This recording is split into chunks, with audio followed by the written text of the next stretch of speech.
আরে বোন, আমি কোনো কাজে বাড়ি যাচ্ছি, তুমি দোকানে খেয়াল রাখবে। আরে এই তো একটা বাচ্চা। আরে বেটা, আমার ঘরে খাবার তৈরি করার জন্য অদ্বিকে নমন দিয়ে দাও আমাকে। চাচা, এই নিন আপনার লবণ। বেটা, তোমাকে তো অনেক অনেক শুক্রিয়া।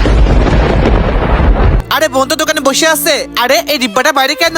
আরে একটা বাবা লবণ চাইছিল, আমি তো ওনাকে এখান থেকে লবণ দিয়ে আসি। আরে বোন, তুই এটা কি করলি? এটা তো লবণ না, এটা তো বিষ। আরে ওই বাবা কোথায় গিয়েছে? আরে বাবা তো এদিকে গিয়েছে।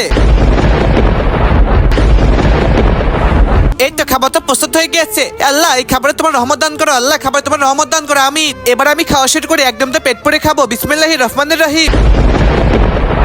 আরে ওই বাবা কোথায় গেল? আরে বাবা থামুন। আরে এটা আবার কি বাবা? আপনি খাবার খেয়েন না। আমার বন্ধু লবণের পরিবর্তে আপনাকে ভুল করে বিষ দিয়ে দিয়েছে। বন্ধুরা, তোমরা যারা মাকে ভালোবাসো তারা ভিডিওটাকে লাইক করো, চ্যানেলটাকে সাবস্ক্রাইব করে দাও। আর যদি সাবস্ক্রাইব না করো তবে তো বুঝবো তুমি তোমার মাকে তো একটু ভালোবাসো না। আরে আমি তো আমার আল্লাহকে পুরোটা ভরসা করি। আমার তো এই খাবার খেলে কিচ্ছু হবে না, আল্লাহ ভরসা। বাবাজি, আপনি আমার কথা শুনুন, বাবাজি। বাবাজি, আপনি তো এই খাবার খেলে মারা যাবেন। বাবাজি, মারা যাবেন। বেটা, এই দেখো, আমি তো তোমার সামনে খাবারটা খাচ্ছি।